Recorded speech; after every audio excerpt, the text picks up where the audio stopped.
India news की screen पर ये लाइव सीसीटीवी फुटेज अब हम आपको दिखाएंगे। जागरण कार्यक्रम के दौरान चाकूबाजी हुई थी, तो ये बड़ी खबर आपको बता रहे हैं, जहां जयपुर में जागरण कार्यक्रम के दौरान चाकूबाजी की घटना में 8 आरएसएस के कार्यकर्ता जो हैं घायल हुए थे और अब इस पूरे मामले का सीसीटीवी फुटेज भी सामने आ चुका है। आखिर किस तरीके से हमला जो है वो किया गया, ये आप सीसीटीवी फुटेज में देख पाएंगे।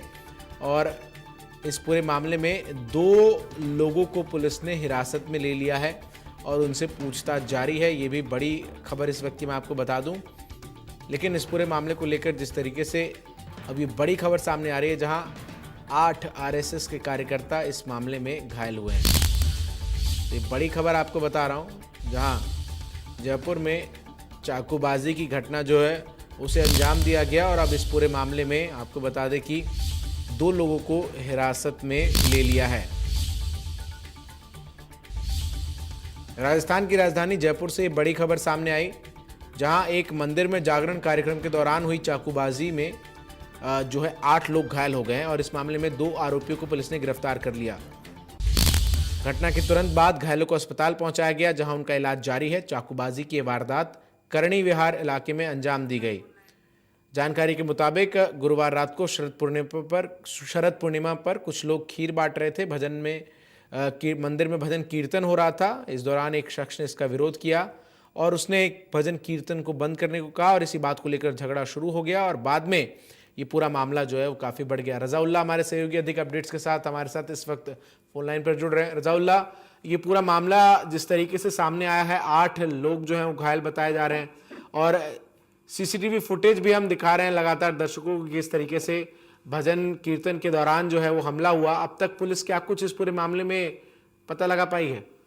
बिल्कुल, देखिए, देर रात को राजधानी जयपुर के करणी विहार थाना इलाके में स्थित शिव मंदिर में एक भजन संध्या कार्यक्रम का आयोजन हो रहा था। इस दौरान खीर वितरण के दौरान जिस तरीके से ये कहा जा सकता है कि जो पड़ोस में रहने वाला चौधरी परिवार है वो यहाँ पर पहुंचा और उसके बाद यहाँ पर जो आरएसएस के समय सेवक है उन तमाम लोगों पर हमला कर दिया। देखा जा सकता है साफ तौर पर भजन कीर्तन के बाद में जिस तरीके से चिल्लाता हुआ जो परिवार है वो यहाँ पर जैसे आया, उसके बाद उन्हें जिस तरीके से ताबड़तोड़ वार एक के बाद एक किए, जिसके अंदर 8 जो आरएसएस के पदाधिकारी समय सेवक हैं वो कहीं ना कहीं गंभीर रूप से घायल हो गए थे, जिसके बाद उन तमाम लोगों को एसएमएस अस्पताल पहुंचाया गया और एसएमएस अस्पताल में अभी भी लगातार जो इलाज है वो जारी है। बाकायदा देर रात को कैबिनेट मंत्री जो डॉक्टर राज्यवर्धन सिंह राठौड़ है वो मौके पर पहुंचे थे। फिलहाल करणी विहार थाना पुलिस ने कार्रवाई करते हुए 2 आरोपियों को गिरफ्तार कर लिया है। अब करणी विहार थाना पुलिस आगे की जो कार्रवाई है वो अंजाम देती हुई नजर आ रही है, लेकिन शिव मंदिर को पूरी तरीके से छावनी में तब्दील कर दिया गया है। चाहे से राजनेताओं की बात की जाए, आरएसएस पदाधिकारियों की बात की जाए या फिर अन्य लोगों की बात की जाए, वो तमाम लोग शिव मंदिर पहुंचकर हालात का जायजा लेते हुए नजर आ रहे हैं। वहीं जैसे ही इंडिया न्यूज की टीम ने वहां के लोगों से बात करी थी तो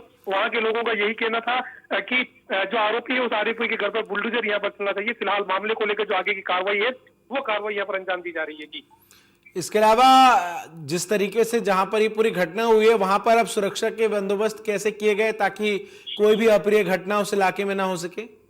बिल्कुल, और साफ तौर पर देखिए, क्योंकि मंदिर जो शिव मंदिर है वहां पर जागरण कार्यक्रम चल रहा था। जिस तरीके से कार्यक्रम की भजन संध्या चल रही थी, खीर वितरण कार्यक्रम का यहाँ पर आयोजन हो रहा था और आयोजन होने के बाद जिस तरीके से जो तमाम बातें सामने आ रही थी, कहा जा रहा था कि जो 2 युवक हैं बाप बेटे वो यहाँ पर मौके पर पहुंचे थे। उन्होंने लोगों का ये भी आरोप है कि यहाँ पर जो अतिक्रमण है वो कर रखा है, इस अतिक्रमण को फौरन तोड़ना चाहिए। फिलहाल मामले को लेकर जिस तरीके से मांग की गई है, आरोपियों के घर पे बुलडोजर चलाए जाए और जो मंदिर की जमीन है उस मंदिर पर कब्जा जो है इन बाप बेटों की तरफ से किया हुआ है, तो ऐसे लोगों के खिलाफ सख्त कार्रवाई की जाए। जिसके बाद खुद जो सांसद मंजू शर्मा है, उनके अलावा जो विधायक गोपाल शर्मा है, उसके अलावा जो अन्य राजनेता है वो तमाम लोग मौके पर पहुंचे थे। चाहे से हवामेल विधायक बाल मुकुंद आचार्य की बात की जाए, पूर्व जो कैबिनेट मंत्री है प्रताप सिंह खजरेवाल उनकी बात की जाए, वो तमाम लोग इन पदाधिकारियों से मुलाकात करने के लिए अस्पताल भी पहुंचे थे।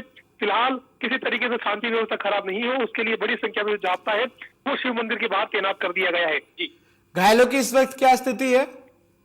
घायलों की जो स्थिति है वो खतरे से बाहर है, क्योंकि रात को जिस तरीके से बड़ा जो डॉक्टरों की टीम मौके पर पहुंच चुकी थी और मौके पर पहुंचने के बाद ट्रॉमा सेंटर पर उन तमाम लोगों का इलाज करवाया गया था। तो सरकार ने बेहतर इलाज करने के जो निर्देश हैं वो डॉक्टरों की टीम के दिए हैं। खुद चिकित्सा मंत्री जो गजेंद्र सिंह शेखर है वो अस्पताल पहुंचे थे और वहां पर घायलों की कुशल से वो जानते हुए नजर आए थे। जी, इसके अलावा जिन 2 व्यक्तियों को हिरासत में लिया गया है, क्या इनका इससे पहले भी कोई आपराधिक इतिहास रहा है और पुलिस की पूछताछ में क्या कुछ जानकारी अब तक सामने आ पाई है?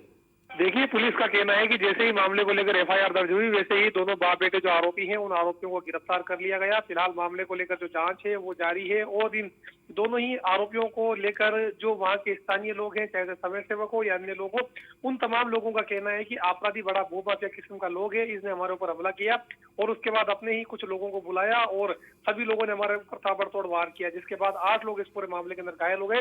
फिलहाल मामले की जो जांच है, वो पुलिस करती हुई नजर आ रही है। जी। घायल के परिजनों की तरफ से क्या कुछ प्रतिक्रिया इस पूरी घटना के बाद अब तक सामने आ पाई है?